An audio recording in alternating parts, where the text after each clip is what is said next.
kind of sensed over the last 2 days. There are mic stands in 4 places throughout.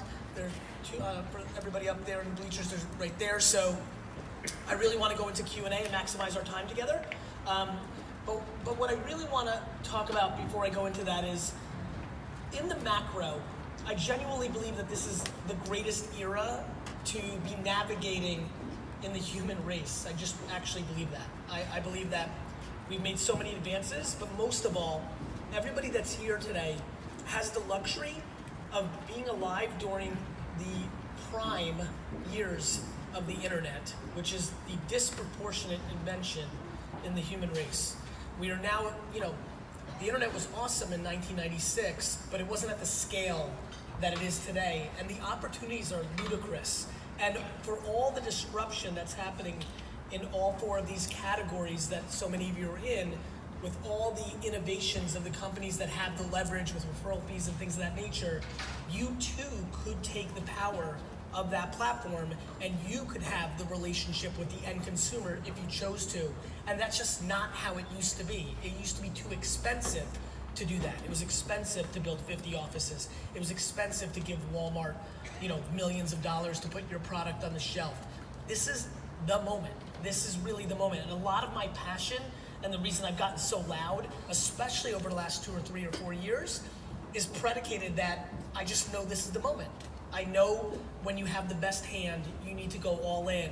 And the fact that you are even at this event, know about me and or this space or this movement is a fundamental advantage. There are millions and millions and tens of millions of agents and dealers and companies and people that look like you for a living that haven't even begun the process of accepting the realities of the technology advances in our society. So it would make me super fucking happy if everybody clapped it up for each other.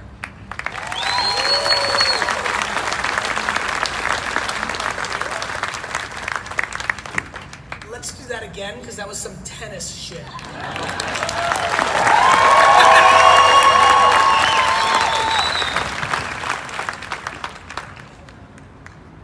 The content is the variable of success. We have an incredible team, and I've heard unbelievable accolades of the presentations around media and things of that nature. We, other people for free, you can figure out how to get in front of people.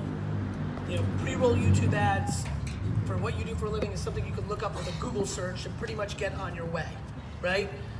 It's the creative that you put in front of people that is contextual to the mindset, the culture, the target. If anything, I hope that everybody leaves this year. So many people came back this year from last year, talked about they started their podcast, they went more, just an enormous amount of success and beginnings of success throughout this entire day for me. But there's a part of me that really wants to put pressure before we go into Q&A. And I'd like you guys to start lining up if you got questions. Let's start doing that because I want to get into it. There's an enormous amount of passion I have for people to get excited about producing a lot more content. And when I mean a lot more, something that I got to say to a couple breakout sessions, one of the reasons I had my team do a fake takeover of my Twitter account the other day was I wanted to find a creative way to figure out if I could post 100 tweets a day. 100. And to be very honest with you, that was just a precursor to me to figure out if I could do 500 or 1,000.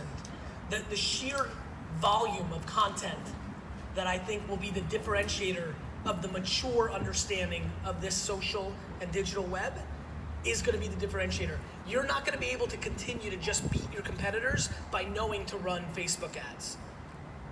People will catch up over the next 2 or 3 years. So I'm already starting with the thesis that's going to help you compete, which is your ability to somehow figure out how to make 500 or 1,000 pieces a month instead of 3. There's a lot of you on your first try on Facebook ads with 1 piece of content converted. It's that underpriced. It's that remarkable that you were able to win when you didn't know what the fuck you were doing. So, this is a really important time, and I'd love to get into some very specific questions, so let's do it. So, go ahead, my friend. I'm a little nervous here. Don't worry. Cool. First of all, as a Miami, and I think it's really cool that you're here. And welcome to the city. I think you're a guy that understands the relevance of hubs that affect culture, and Miami really is affecting the Latin American, North American nexus of culture, which is a big growing thing. And I think it's awesome that you're in on that. And my question is, man, you're winning in like one of the loudest spaces. That's the most wide open tournament for anybody to compete in. And I think one of your big differentiators when I listen to you, man, that I really like is that your end goal is to build an empire of honey. Yes. You're a context guy, right? Have you looked around? Has anybody else, who's the closest that's come to building an empire of honey?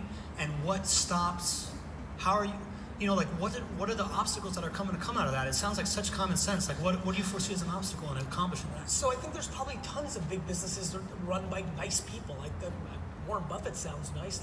I'm sure there's plenty. The truth to your question is I have no idea. The amount of time I've ever spent looking at other people, that's not, and by the way, I think it's a good thing for people that learn that way. I love when people go to another company, spend a week. We do 4Ds for that reason. There's a lot of people that learn that way. But there's a reason that I got Ds and Fs. I have a different style of learning. And it's not gonna be looking at, oh, Nestle did that, or in the early days of Johnson & Johnson, or that's not how I roll. The things that come, the consequences that come along with running a business, or what makes it hard, is when you create a nice culture, entitlement takes over. It's hard to motivate when you're feeding everybody and taking on all the stress. So there's always ramifications to a style, but at the end of the day, for all of you that are looking to build something, if you're not happy and it's your thing, you need to reset. Somebody told me yesterday in 4Ds that they fired every one of their employees, which I thought was fucking amazing and super self-aware. The end. So I think that there's a lot of ways to do this, but I just don't understand how to do it in a way that wouldn't make you happy. I hate conflict and negativity, so why would I build a company where that is rampant? There's no amount of money that can close the gap on that feeling for me. The end. So that's it. Thanks for everything. You got it, brother. Go ahead. I'm strange. It's been a while. It's good to see you. For you. I'm out of that game. I get it. All right, so I'm going to kind of go out in left field a little bit based off of something that you led with earlier today. Okay. As an independent real estate broker, and I've changed the brand name, and we're officially Dean Miller Real Estate. Yep. If it's good enough for JP Morgan and Charles Schwab, why not? I get it. So my got question. The looks. What's that? Got the looks, baby. I got to lose another 30 pounds. Maybe we'll see. I'm going to shave this off too. I appreciate it. So those oysters. I trust you. I get it. All right, so here's my question. As a broker, what should we be doing to attract agents to come to our organization? And what do you think we should be doing to add value to those agents? It's a very easy trade. Brokers need to bring value. Agents have different things that they value. Some agent literally might switch tomorrow because you took the commission from 30 to 29. That was the value. They wanted the 1 point back. Somebody else might just like you because you're nicer and the brokerage that they work has got negativity in it. Somebody else wants you to help them build their personal brand because you got a little bit of a leg up and you do videos. To me, it's just reverse engineering what people value. Where do you see where the minds are going? Personal brand. That's it. There's nothing else. The internet's gonna get the leads. Everybody hates their brokerage right now because the value changed over the last 20 years. Personal brand, because it's the only thing you're gonna have. I've said it a couple times and people react, it's genuinely why I think if we ever started a Vayner brokerage, we'd win. Because it's the only thing that's valuable. I'd work on less commission. How much commission you taking? How much? Yeah. Good, I would do 16. Now I've already got a financial leg up on you, and then I'm gonna say I'm gonna build a person's brand. I'm gonna win. See you soon.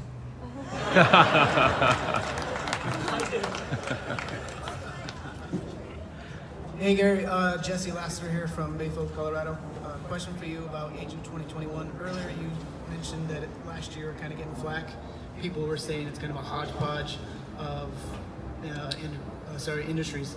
And honestly, as I said earlier, it wasn't flat. People were just like, why'd you make a conference with travel? And how'd you come up with that? And I didn't really answer it last year, and I'm alluding to it a little more this year, which is these are industries that I think are disproportionately going to get disrupted by people that did a good job by getting in the middle of everybody, by building great big companies on top of Google that got all the leads and now siphoned it all out because everybody here is in short-term sales DNA.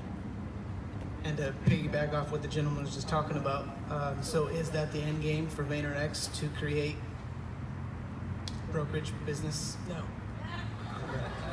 But I might. I also might start a bubblegum brand. Or buy a soccer team. I don't know, but when I see things going on, I lean in, and some things manifest and some things don't. Thanks. You're welcome. One quick question. What are you and The Rock up to? What's that? Me and The Rock? I mean, oh, that. Absolutely nothing. That was the Throwback Thursday video from 2 years ago. So, not much. Hey Gary, Leo Gonzalez here from Orlando and Accurate Mortgage. Just wanted to say first things first, thank you for hosting us all here and obviously all the content that you put out. Really, it's changing my life and I'm sure other people here as well. Thank you.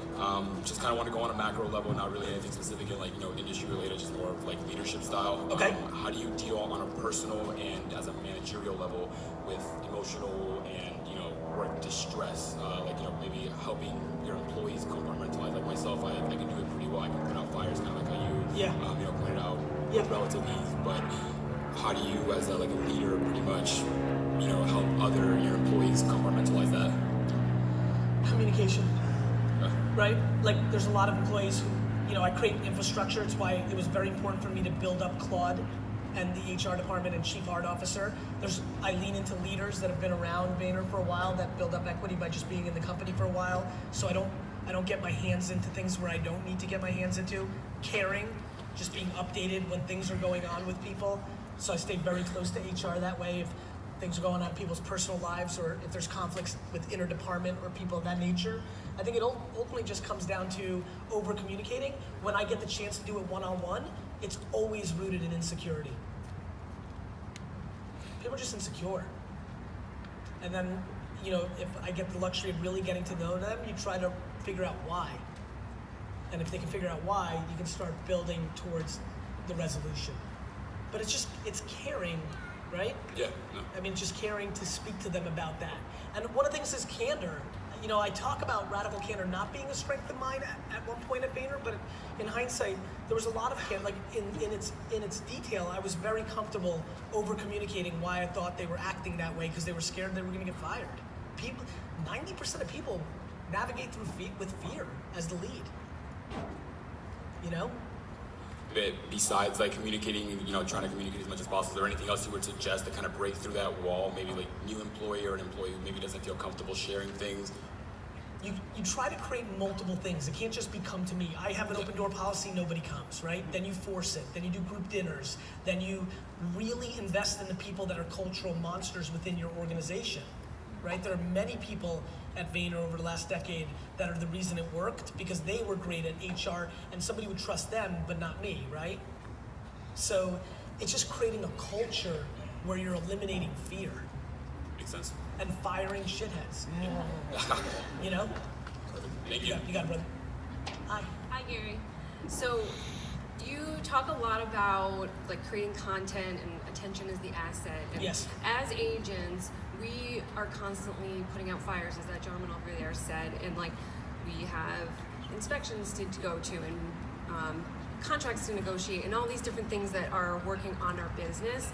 And I know that. What are you doing with the other 16 hours? Right. So how do you prioritize creating content and creating that, videos and social stuff when a lot of the time is taken up by clients and inspections and things like that? First things first, which is what's your ambition, right? For a lot of people here, they don't have to, right? In the essence, to me, it comes down to how many hours do you work and what are you doing within those hours and how much money do you want to take home? If you're doing really well and you want content, you could hire somebody to film you and post-produce. You could, right? If your ambition is enormous, you could work an extra hour. So this is just about resources of money and time mapped against your ambition. There's no, I can't. Of course you can. Every single person here wastes an hour every day on dumb shit, including myself. Including myself. Of course. So stop doing dumb shit. Right? But it starts with the self-awareness that that's the case. Yeah. And then it depends on how ambitious you are. if you're buying into my model, you're running a marathon. I'm talking about branding and long-term wealth creation. I'm not talking about short-term sales arbitrage. Right. So people pick short-term. They want to buy a Lambo. Right. They want to go on a better vacation this year. That's why they don't do it. Which ultimately, in this industry and the four here, will lead to the demise, because the only thing left is going to be your personal brand. I should have known that was going to be your answer, but I just figured maybe, I don't know. Sometimes you have to hear it. Yeah. Like, there's so many things that... 'Cause that's such a typical answer for, like, across the board. Because it's the answer. Yeah. I know. Like my favorite thing on my social is when somebody on Instagram posts, because I read them, right? And they're like, hey, Gary V, you know what? Unsubscribe. I'm done with you. You say the same shit over and over. I'm like, would you like me to make up shit I don't believe in? Just to mix it up? I mean, it's very true. But the question is, what less people talk about is ambition. You know, when I talk about work-life balance, I talk about happiness and ambition. There is no right work-life balance. If like what? Like, everyone's living a different life. Like, if you love what you do, it's your hobby. Like, when I was 7 or 8 or 9 or 10, when it snowed, I wanted to shovel people's yards, not build a snowman. It's in my DNA. It's what I like. So when you love it, the hell are you supposed to do? Not do it? But you have to know what you're up to. My biggest problem is people's mouths don't map their actions. Yeah. They're gonna build a huge fucking brokerage, but they can't find that hour because they have to watch the English Premier League. Yeah. Cool. Thanks, Gary. You're welcome. Thank you, Gary, for putting this on, and thanks again for the advice you gave us last year. It helped quadruple our business. Can you tell everybody just 4 seconds of it, because it's so real? Because I remember sitting in that, we had a mix-up as a post-game to a keynote, and so we met at an airport hotel. We had condensed time, and I just, it was funny, I was telling you and your wife yesterday, like, I knew you were gonna do it. It's just in that short period of time, that kind of financial impact excites me. So just for the benefit of everybody, to inspire them, not hearing it from me, hearing it from somebody who did it. Sure. So my wife, who's sitting over there, Carrie Scholl, we run a real estate team in Northern Virginia, DC, Maryland area, and we were already #1 in that area. We met with you. The time was condensed, but you were very flexible and made it happen despite the mix-up, which I think was a third party, not anybody. That's right. With you, and we got about 45 minutes, and you really dove into what exactly we needed to put out on social media, Facebook, Instagram, all of that, and it was pretty simple. I mean, you can boil it down to just be the digital mayor of your town.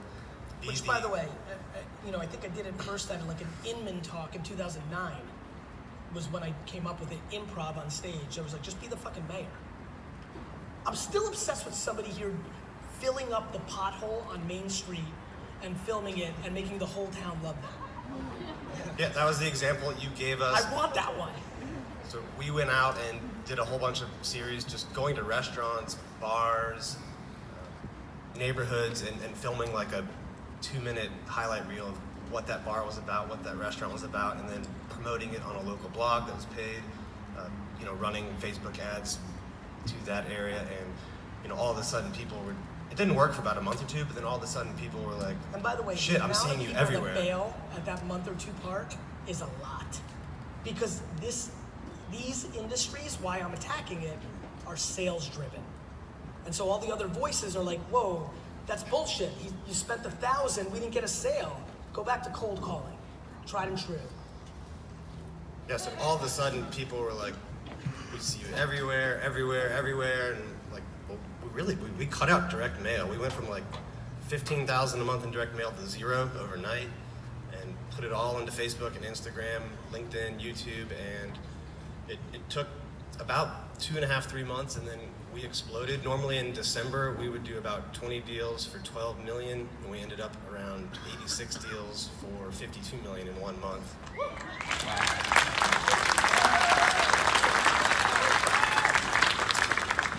So my question is, and thank you for that, but my question is, how do we scale it and make it even bigger? And More. how do you, and when you're doing that, how do you balance the need to just put out a fuck ton more, but still be authentic to your voice and true to your brand, because there's a lot of stuff to look.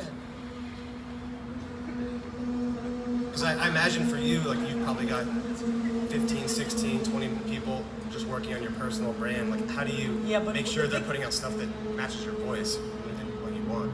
Because I post everything and write all the copy. Guys, I post every single Instagram post and every tweet. It's me. I write the copy. Like, when Caleb was filming me today, there's even things I've said where I give him a look so he can remember to cut out that part. Otherwise, they watch and look for the good stuff. Then it goes into a text chain with 20 people. I approve if I like it. Sometimes I like the title they put at the top. Sometimes I don't. I change it. Then I take it. There's a reason there's only one post today. We've been busy here. It's authentic because it's authentic. How do you avoid you being the speed bump then? You can't outsource a personal brand. It's a personal brand. I don't. I'm just working harder than you. So how much time a day are you putting in just Today, to writing, editing? less. Well, in a normal day. When I go take a poop. Like, there's a reason why a post always comes in for you guys on Instagram around 8:50. It's because a really good time for me. And you know, it's fun to have honestly, and this is about life, like, honestly, it's fun to have my parents here. I've started speaking less to my mom in the last year and a half because I need that 5 minutes to get that one post out. And that doesn't make me happy, by the way. That's just the truth to your answer. The reason you'll see so much from me at 8:50 to 9 is that's that little window I'm in the car right before I get into the office where I can sneak one in. And I also know that you guys are starting to get to your day. Then you're gonna get something somewhere around noon, 1. I don't eat lunch, but like, it's consciously hitting me like, fuck, I need to like think about getting another one out in the next 4 hours. But like, it's random, but it's the most valuable thing. Guys, everyone's like, when do I do this when I have to do my real job? I'm like, your fucking real job's bullshit. This is the game. So are you actually like on the Instagram app typing it with your thumbs, or are you doing No, it my somewhere fucking else? tongue. Yes, I'm posting it. Me. Like, Yeah, no, I didn't know if they gave it to you and you did it in a different program, or you know, teed up like a couple days worth of stuff. You know what's funny? Caleb was excited about the Caleb. Where the fuck are you? Like 6'7" with a fucking huge beard. I can't find it. Okay. Caleb actually did a good job. I gave him a compliment yesterday because I like the way he vlogs me. It's a new look, fresh eyes, right? Me and D-Rock are in our cadence. Me and Babin were. Me and Iris were. He's brought a really good element because he was a big fan and knew a lot of stuff, and there was things that he knew weren't answered, and he's really helping me answer things. He filmed me yesterday, posting it on the way here for 4Ds, and he got me to say something. He was interested in it. Here's what happens. I get a bunch of pieces of content in my text chain with the whole team. There's clips from the videos because that's why we vlog. Then I look at the title, like, do the right thing, what, you know, that shit, and sometimes I'll change it, sometimes it's great. You know, when you're around people, you can get into that. But then I watch it. And I'll watch it, and then I'll immediately post it. And if I get a call from my dad while I'm in the middle of posting it, when I'm done, I'll have to go back in, rewatch it, because I've got to be really fucking fresh on it, right? Like, and then I'll write the copy, and then I'll post it, and then I'll reply. That's why I created Team Gary V. That's them. When you get Gary V reply, that's me. I heart it, that's me. So that's how I do it. Thank you. You're welcome. Let me tell you why, coming up to you in the top right, let me tell you why, bottom left, if somebody wants to line up. Let me tell you why that's so important to read your comments. The reason I've been able to continue to come up with shit is because I read comments. The replies to things are the things that allow me to build on things. It's how I got into parenting or self-awareness or keeping up with the Joneses. It was just one long seed to, why is every single person here not doing exactly what I'm saying? That would be something I was interested in. And then I would read and like, oh, insecure, you know, and you just keep going down these paths. You must read every comment. You must reply to it. You need to, everybody here's trying to build a huge following. The best way to build a huge following is to actually give a shit about your small following. Thanks, Gary. Yes, sir. Chris Cano from Line Mortgage of Texas. Our organization specializes in helping veterans utilize their VA home loan benefit. Love it. You actually gave a Fortune 500 speech a long time ago, the ROI of your mother. I'm sure you remember that. I do. Super awesome. It caused me to leave a big organization I was with and start our own thing. I've built our entire marketing off a lot of what you have to say. In the morning, I listen to you. My sweetheart listens to praise and worship. It's kind of a weird mix when you hear the two together. But she's right here. Her name's Marissa. Hey, Marissa. She likes you now. Thanks, Marissa. Yeah. How long did it take? About 1.5 years. Yeah, it's all good. Yeah. My point, you talk about how you're a very competitive person and, Yes. and you even don't want your son to win, you know, That's and I know right. people take it out of context, but I don't like other mortgage professionals at all. I don't like our industry. Yep. I think the problem with a lot of our veterans not utilizing their benefit is because all the BS that's out there. I think banks and greed and a bunch of stuff have disrupted the idea of a veteran owning a piece of the country they've helped defend. And so I'm a small guy competing against a big lie. And so what advice would you give to somebody like me to fight Goliath? David wins a lot when Yeah. David knows that he or she is David. Yeah. It's a very important statement. Little guys and gals win all the time when they stay in their lane. Do you know how many companies are crushing it on Facebook and Instagram influencers, and then they think they grew up and they start running television? Stay David. I want to be David. Good. And then it's just time. Here's the beautiful thing about being better. Yeah. It's just a matter of time. Would you recommend David had like a strong connection with a strong agency? Do you want to? Should David and Sasha be friends? Should David and Gary be friends? Well, Gary's more expensive than Sasha. You know, look, I think that at this size, and one of the things we're doing at Vayner, and we'll probably end up doing it at Sasha, it's just so new, is we want to help people build their internal capabilities. Anytime you're at an agency, you're gonna, even the best ones with the best intent, there's still gonna be, at some level, conflicting interests, right? And I think the reason we exploded is because we try to eliminate them at all costs, because we want to build businesses in perpetuity, and so that's how we matched. Sure, I think the reason I think the Sasha Group is gonna be a monster is we on purpose are gonna build a lot of tools that allow people to spend very little, learn it, and not have to re-up with us. It's my behavior. I give you away all my best stuff for free. You don't even need to go to Sasha.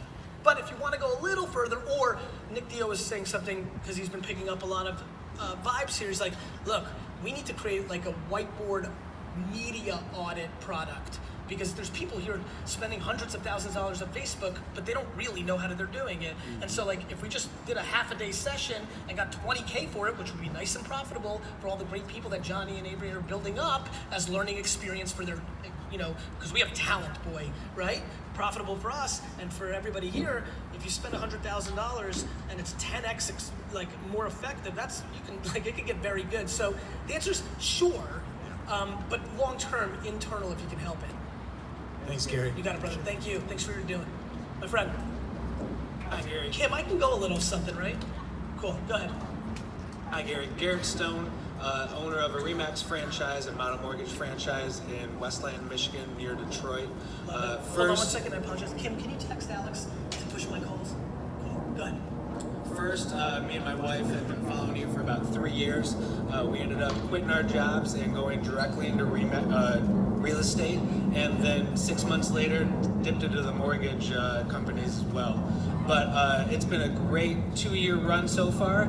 We're looking to scale up just like the mayor of the town that was down there. Yep. We're pretty much at the same thing in December, and we want to take it to that level that he talked about earlier. Yes.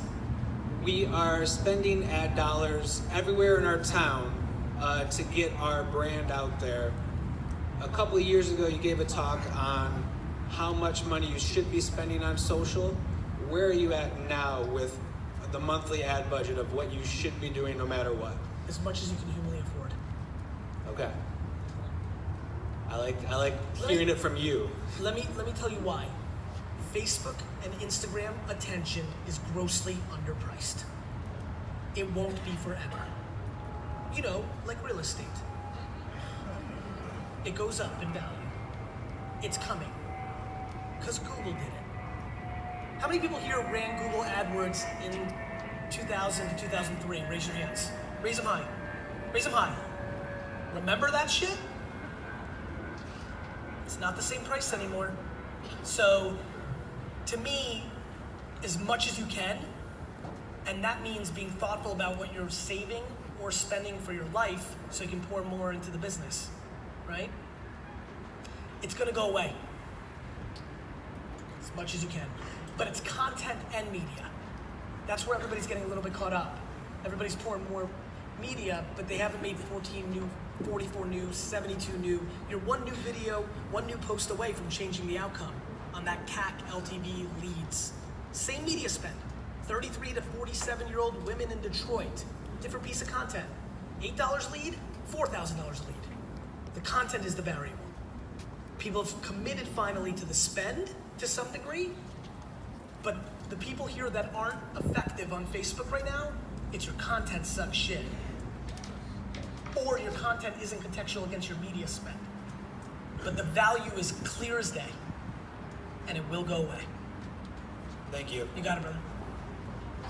Hi, Gary. Nathan Mansa. I'm a huge fan. You're an idol of mine. Well, maybe D-Rock's an idol of yours. So it's a pretty rad T-shirt, bro. It's I came He's prepared. wearing You a know, T-shirt that says, "I'll record your videos like D-Rock." I came prepared, and not only that, I made flyers that I said I'll Old school, record. I like it. I record have your own Gary V style videos, and I made packages. The How'd it Kickstarter, go? the Rockstar, Lead Like V. How'd it go? I me have the truth. some, you know, like Beth. She's gonna follow up with me. I have some people that I. Were you spoke aggressive with. enough, or were you too shy? No, I was aggressive. Okay. Were you too aggressive? No. Just I'm good at the networking thing. I know, like, you know, create rapport and then You're romancing. Tonight. Go ahead. I did an Instagram ad 1 mile radius from here. So I'm doing everything. Yep. And actually last year I met you and you gave me the advice to be patient. And you know, I'm being patient, I'm working, I'm doing everything I can. After I ask you this question, I have to record a commercial for a client. Love it. So you mentioned 500 pieces of video a month, but I've been focusing more on my clients, producing it for them because they're the ones that are paying the bills. Totally understand. But I want to do stuff for myself and then keep growing. Good. And so beyond just having interns and doing a shit ton of content, what's like your best advice for me right now? More content. I just believe in it. I don't, you know, like, I'm sorry. Like, I started realizing how much my advice is like health advice. Eat better food, work out. It works for everybody. So just getting into like, I want to stay at David enough, you know, I don't want to grow so much, but should I raise my prices so that I can just reduce my clients? And Of course you should raise your prices. When anybody, this is always my favorite. People are like, I have so much demand. And then I'm like, raise your price. Right? Right, Zach? Zach and I at CAA, like, you know, now who runs Vayner Speakers, like, we had a nice long run on career, and he'll tell you, I pushed very hard to raise my price at one point because I felt the brand was exploding and I would have enough demand, and it worked, right? And there's times when he pushed me, like, we always raise your price until they say no. The best story ever for me is my speaking career. I get a random email at Wine Library that says, we would like you to speak at this internet marketing conference. That sounds cool. Like, literally just never crossed my, I didn't even know speaking was a thing. So I call, I'm like, hey, and the guy goes, great, so we'd love you down here in Florida. Actually, it was in Florida. You know, April 23rd, I don't remember the date. I'm like, great, you know, and at this point I was traveling never. I traveled very little for the business. I was in the store all the time. So, like, I wasn't even, like, comfortable. I was like, can you help me with my plane? They're like, yeah, we got that covered. I'm like, oh, got that. I was going to pay for myself to go. I'm like, that's good. And then and I will never forget this day, because I just remember sitting at my desk. If you've seen some of the old school Bidler videos of me sitting at the old Wine Library desk, it was right there. And the guy then goes, how much is your fee to speak? if you fucking saw my face, I was like, they're gonna fucking pay me? So now you gotta think fast, right? When I tell you I have no fucking idea, so I'm a savvy kid, you know? I'm like, all right, I'm gonna throw out, because I have no idea, so I'm gonna throw out something so fucking crazy, because I need to figure out what the actual price is. Like, I have no clue. It's a good opportunity for me to learn. Like, you know, a million things are going through my head. They're, you know, pumped. So he goes, yeah, an hour keynote, like, how much is your price? And I go, $5,000. And he goes, great, we'll send you over the contract. And I go, fuck. He responded so fast. So now I'm pissed. And so I'm like, first of all, I'm like pissed and pumped and blown away. What the fuck? Like intuitively, I probably understood this was gonna be a part of my life at that moment. And then all of a sudden, I get a little kind of crafty, shady. I go to the end and I go, all right, good, let's recap. So, I'm coming to Florida, April 23rd, 30-minute keynote, $5,000. He goes, no, I said 1,000. I go, oh, I'm so sorry. Like, I apologize. I didn't hear that part. That's actually $10,000. He goes, okay, great, we'll send it. I go, fuck! Yes, you should raise your price. Thank you, I appreciate you. Yeah, thank you. And, if anyone needs videos, video.works. My man, first of all, too fucking close to the mic, but I love what you're doing, brother. Love all this. I got a two-part question for you. One, you know, in real estate, in a second home relocation market, 60% or more coming into the area. Facebook ads run well, a lot of advocacy on a local level. We lead with listings, that's great. We do want to tap into these buyers. We get real bottom of the barrel on the local level because there's no jobs there. They can't afford anything, retirement community. What would you recommend? Do you have data on which cities that are the colder area? Like, have you done that yet? It's a mix. A lot of Bay Area, a lot of LA coming up, but it's also a mix from everywhere as well. So I mean, look, when media is so underpriced, like running aspirational ads in Los Angeles suburbs wide for 60 to 90 to just say, is it time to move down to here, is just something you should see if there's legs in. Gotcha. But keep pushing the content. So we started doing like a local show, a lot of food and wine there, interviewing restaurants on a free basis, putting a lot of advertising budget behind it. And have you done the whole chopping up the 1 minute stuff from the long stuff yet? We're in the process of doing that. Because I'll tell you, I think that's the biggest thing, right? Like if you talk to Caleb, if you talk to D-Rock, if you talk to everybody, at first, I mean, D-Rock was trying to make the first 50 episodes of Daily V like fucking Star Wars. You know, like he was like fucking bleeding. Dude didn't like he was just like that was, and now it's so much more about just getting it documented, doing a nice job on the vlog, but really looking for those 1 and 2 minute and 50-second videos that really give you unbelievable traction when you distribute them in a modern, mobile, digital world. Gotcha. Second part of the question, shows gaining a lot of traction, getting a lot of attention. What would be a strategy you recommend to maybe get some national network attention? DM, shit like that? Sure, but is that what you want? You want to be on the History Channel? Fuck, I don't know, looking for a pivot. I mean... Yeah, I mean, that's fine. I would say concentrate on making great content. Gotcha. Like, build more leverage. Gotcha. You know? But yes, you can absolutely. But honestly, the route to actually do that is to go to an agent or a manager in Hollywood. That's how shit gets sold. Gotcha. Right on, my man. Love it. Thank you. Fucking Tom Brady again. What's up, Gary? Hey, bro. Marshall, Toronto Solutions. Hey, bud.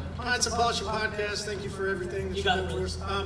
My question inside was more for me. Question here is more for my industry. Okay. As I told you earlier, I started just as a detailer. Yes. Scrubbing carpets. Yep. Going into chemical sales to dealerships, where dealerships make the majority, a big, huge margin on used cars. Yes. Right? Yep. And the person responsible for making those used cars, their product that they make the most money on, is a detailer. And if he can make it look the best, clean the carpets, shine it, whatever, that customer, when they come on the lot, they might She or he has to see it post their, that makes sense. Go ahead. Yeah, right? Okay.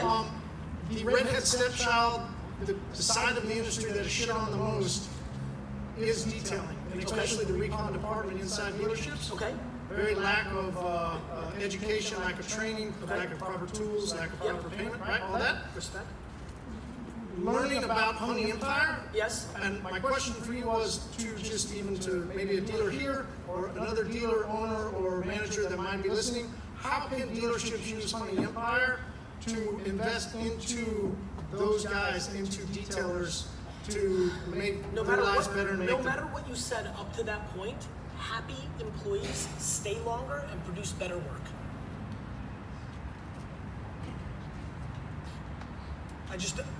That's how it works. Like, I don't, like retention matters. Everybody's a big shot as a boss shitting on somebody until that person quits and you're like, fuck, right? You're really pissed about you focus on all the shit they do wrong. You don't focus on what they do right. You nag, you shit on them, you nag, you shit on them, and then they leave and you're like, fuck. And then you gotta replace them. I just don't understand. When you own a business, you work for them, not they work for you. Thank you. You got it. Current thoughts about meditation center expansion. I think meditation is going to be an enormous consumer trend in America. Like, if you listen to me enough to know that I believe this. I believe the next Soul Cycle and Orange Theory and all that shit is actually meditation studios. Gary, what's up? What's up, bro? So, first of all, my name's Dean. I'm in real estate. I started following you a while back, actually, when you were talking about not listening to your spouse, your parents, just doing your own thing. I think that resonated with me a lot. And I think you have to say that 1,000 more times. I'm going to say it 1,000,000 more times. But on a separate note, you keep saying how excited you are about this big depression and the depression that's coming out. Yes. And you're half joking, half not, but no, really... I'm 100% fucking serious. Okay. There's no joking. I've eaten shit for the last 9 years to put me in a position to capitalize. Guys, 9 years ago when I started VaynerMedia, you know what you do? Client service businesses suck. 9 years ago, I was on fire. I just invested in Facebook and Twitter, and nobody even knew this social, in the digital. I was on TechCrunch all the time, Zucks, and all these fucking fancy fucking people were my friends. I should have, like many of my friends who were not as on fire as me, I could have raised a $300 million fund, took 2 points for just running it. Do you understand the math on that? And had 20% of the fucking back end for being somebody who just took fucking meetings and gave out cash to invest, hoping something hit. Instead, I built a business that sucks shit. I'm not joking at all, my guy. I fucking put a decade in to build a foundation to fucking capitalize because I want to buy the Jets and win Super Bowls. All right, good. So talk to me. So, real estate, the limited barrier to entry, a lot of bullshit artists out there. Director of sports, director of Redheads, there's all these bullshit titles out there. But really... Are you the director of Redheads? No. You know what I'm talking about. Of course I do. But, the housing market is at a slowdown, especially in Miami, and a lot of people are trying to fluff it and talk a big game, and it's great, but no, but yes, but bottom line is, we all know where the fuck we're at. So and it's going to get worse. Exactly, thank you. So what's your advice to prepare for that getting worse? Have cash. And what's your advice to prepare in that industry when there's that standstill? Buy shit. Well, there's a period of time where there's a standstill and then all the flying maximize cash. You know what's happening next. Right. So maximize cash right now. And maximizing cash comes in 2 ways. There's people like me who just makes a lot of cash. And there's people like my parents who spend no cash. If my parents and I teamed up, we'd be trillionaires. So everybody here can figure out how they're going to maximize cash. For me, for most people who aren't capable of doing what I'm doing, which is just generate so much, it's probably better to be thoughtful about your spending. Right? Right. No, I mean, look, there's that period of standstill. Everyone's like, oh no, we're at the bottom. No, the bottom's coming. You'll appreciate this. This is gonna make a lot of sense to you. I valued the depression so much that I've been waiting for the stand. I've been in a standstill for 4 years. I just know that $100,000 today. See, what people do, they're not smart. They don't think it's the bottom yet, so they're trying to pull a couple more shekels out while it's good, right? What they don't realize is that $100,000, when it's a nightmare economic world, is worth $750,000, and they're not going to be able to pull out $750 in this little window. So am I happy that I haven't maximized all my cash? No, I'm not thrilled. Am I going to be super pumped when the shit hits the fan? Super pumped. Here's the best part. I'm telling everybody it's going to happen. Like, you can do it too. It's so black and white. You know. Oh my God. If you're in your shit, if you are in your shit, and it sounds like you're in your shit in Miami, it's not going to get better. It's overbuilt. It's over-leveraged. Tax implications. It's fucked. The Band-Aid this time is going to be much slower than 2008. 100,000%. Or maybe, brother, or maybe not. Maybe the current president and the current atmosphere and whoever else, maybe they decide to put a huge Band-Aid too. I don't know. What I know is shit's going to hit hard. No doubt about that. So my advice is don't try to get cute and get a little out. Maximize fucking cash. God bless. Right? I told Zach to his face, I'm like, we got to hit a big fucking number in speaking this year. I want the cash. Thank you. You're welcome. Gary, once again, thank you so much for everything. What is it, cozy as fuck up there? Are the seats that cozy? You don't want to ask questions? What the fuck's going on up there? The hungry people come to the front. Good. So, I think they're just better chairs, bro. These look like shit. Go ahead. They are digging into the asphalt. I've been team of 12. Not everyone is interesting. Not all content is interesting. Real estate as an industry is not always the most interesting. Who says? Oh, me. Right. You're one fucking dude, Dick. I know. You don't get to say. Fair enough. Right? But you say I do. No, you do for you. Right. But not for the consumer. True enough. The end. This is a very important, I'm jumping in and making a joke to make a very big point. Some people think it's really boring to watch men run into each other and play football. I think it's the most interesting shit in the world. Other people decide watching 6 episodes of Escaping R. Kelly is fucking fascinating. I do not. The audience gets to decide. So I keep telling people here, they're like, I'm not interesting. I'm like, the only thing you've got is that you're actually interesting because you're uniquely you. The biggest advantage everybody here has when it comes to this concept is their truth. But everybody tries to do what's the right thing to do, and they start to vanilla themselves. So go deeper and deeper into content, as deep as I can get. Correct. About anything, like, tripped today, hurt my ankle, post. Thank you so much. Third comments be like, I fucking hurt my ankle too today. We're humans, guys. We're humans. I mean it. It's why reality TV won. Reality TV got shit on. Social media got shit on. The closer to the truth, the better. We like it. It's why we rubberneck. It's why we try to sit and listen to other people's conversations. It's what we do. We're interested. And so we have to talk about more. You know? Thank you. You got it, brother. All right, there we go. Motivate. Let's go, brother. So I have a question. I launched a new brokerage about 6 months ago. Okay, and I'm a firm believer in literally I'm taking as small a salary as I can get. Good. All of my dollars I'm pouring back into business. Right. So I'm everything I can, every dollar I can get pouring back in. Love. How do I balance that with the thought you just mentioned of there's a recession hitting.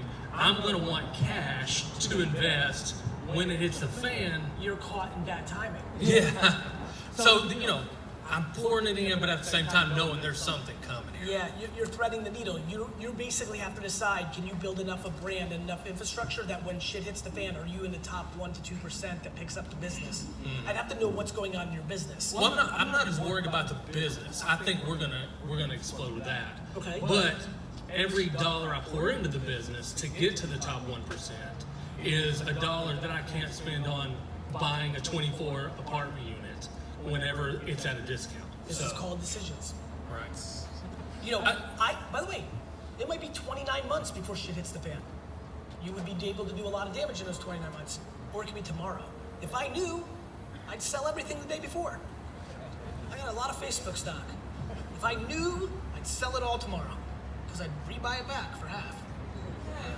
I just don't know, but I know there's a lot of things in place that feel really off. Whether it's college debt, whether it's not being able to write off certain taxes in certain markets. There's just a lot of pieces that feel Not to mention the macro competition of all these tech-based companies that are coming into your pockets. There's a lot going on. Right. Appreciate it. You got it. Hi, Gary. Oh man, that's very loud. Hello, I'm Ashley Skeen from Atlanta. So I'm an extrovert and I have to talk it out to make sure that I'm comprehending what the hell you're saying, if it makes sense. Okay, cool. So the chick earlier there, she was talking about contracts, inspections, yada yada yada. Yep. At the end of the day, and I know you're content. Yes. I love it, right? And you're maximize every minute of the day, still have that balance. At the end of it though, it's for me, I'm starting off fully in real estate. And I have a partner who is also my real estate partner, but we have a roofing and construction company where it all ties hand in hand. Understood. So he's doing that. I'm really full-time real estate.